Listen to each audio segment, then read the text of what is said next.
Jeudi 31 décembre, bienvenue à tous sur l'équipe 21. Tout de suite, les titres de votre édition. Le Barça bat un nouveau record en dominant le Betis Séville 4-0. Il termine l'année avec 180 buts et bat le record du Real Madrid pour son 500e match avec les Blaugrana. Lionel Messi y est allé de son but. Pour le PSG, ce n'était qu'un match amical, mais les hommes de Laurent Blanc ont fait le travail. Face à l'Inter Milan, c'est le jeune Jean-Kévin Augustin qui a offert la victoire aux siens. Succès 1-0 pour terminer l'année en beauté. Et hier, c'était soir de fête pour les basketteurs français à l'Accor Hotel Arena. Les meilleurs joueurs de Pro A faisaient leur All-Star Game. C'est la sélection française qui s'est imposée pour la 3e année consécutive face à la sélection étrangère. Score final, 146-119. Barcelone a donc fait le spectacle hier soir, 4-0 face au Betis Séville. Pour son 500e match, Lionel Messi est évidemment allé de son but. Suite à un double 1-2, comme vous pouvez le voir sur les images avec Neymar. Le malheureux Westerman avait permis aux Catalans d'ouvrir le score en marquant contre son camp. Luis Suarez a lui inscrit un doublé. Le Barça reprend la tête de la Liga et termine son année civile sur un record. 180 buts inscrits. Il dépasse le Real Madrid de 2014 qui avait inscrit 178 buts. Fier de ses joueurs, Luis Enrique fait le bilan de la saison 2015. C'était donc le 500e match de Lionel Messi avec les Blaugrana. L'Argentin a inscrit un total de 425 buts en totalité avec les Blaugrana depuis qu'il joue au club. Il a délivré 160 passes décisives et remporté 26 trophées, dont 5 en 2015. La Ligue des Champions, la Liga, la Copa del Rey, la Coupe du Monde des clubs et la Supercoupe d'Europe. En Espagne toujours, l'Atlético Madrid n'a pas battu de record, lui, mais s'est tout de même imposé sur le terrain du Rayo Vallecano. 2 buts en toute fin de match, dont ce très beau lob d'Antoine Griezmann. 9e but en Liga pour le Français et une victoire de l'Atlético. 2-0. Dans les autres rencontres de la soirée, Cristiano Ronaldo a très certainement sauvé la tête de son coach avec son doublé et une victoire 3-1 face à la Real Sociedad. Il laisse un peu de répit à Rafael Benitez. De son côté, le FC Séville a battu l'Espagnol Barcelone 2-0. Ce soir, suite et fin de cette 17e journée avec Valence qui se déplace sur le terrain de Villarreal. Et au classement, le Barça finit donc l'année en tête devant l'Atlético Madrid grâce à une meilleure différence de but.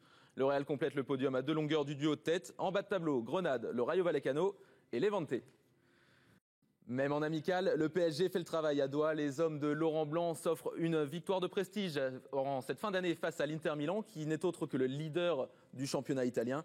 1-0 donc face à l'Inter, résumé de Elisa Lukavski.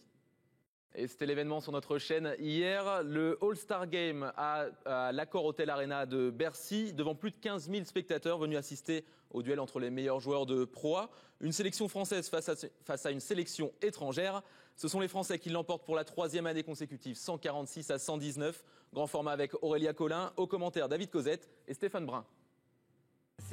Et en NBA, Dallas crée la sensation. Hier soir, les Mavericks se sont offerts les Golden State Warriors. Touché à un mollet, Stephen Curry n'a pas participé à la correction des siens. Une défaite 114-91 pour les champions en titre. Klay Thompson a été fantomatique, il a inscrit seulement 10 points. En face, Barea finit meilleur marqueur de la rencontre avec 23 points. C'est seulement le 2e revers de la saison pour les Warriors qui restent cependant leaders à l'ouest. Dallas est 5e. Dans les autres matchs, les Spurs ont dominé Phoenix 112-79. Avec 17 points, Evan Fournier contribue à la victoire d'Orlando face à Brooklyn 100-93. Les 19 points de Batum pour les Hornets n'ont pas permis à son équipe de l'emporter contre les Clippers.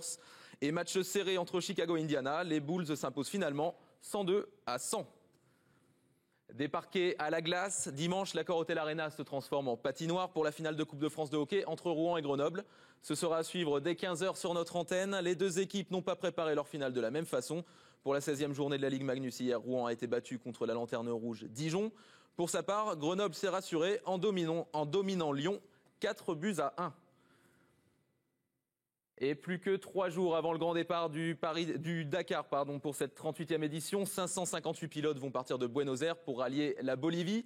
Et parmi eux, un nonuple champion du monde de WRC. Sébastien Loeb fait ses grands débuts en rallye raid à la recherche de nouvelles sensations. Jérémy Saakian. Et votre programme à venir sur l'équipe 21 avec le best-of de l'équipe en quête à 12h15. À 14h, la pétanque et la 2e demi-finale du Trophée des Villes à Colmar. À 18h, votre documentaire Lionel Messi à pas de géant. Et à 20h45, le Tour of Mayhem. Restez sur l'équipe 21. Dans un instant, nous reviendrons sur le large succès du Barça hier lors de la 17e journée de Liga. 4-0 contre le Betis Séville. Les Catalans terminent l'année 2015 avec 180 buts au compteur, un record. Vous verrez aussi que Lionel Messi n'a pas manqué de célébrer son 500e match sous les couleurs Blaugrana.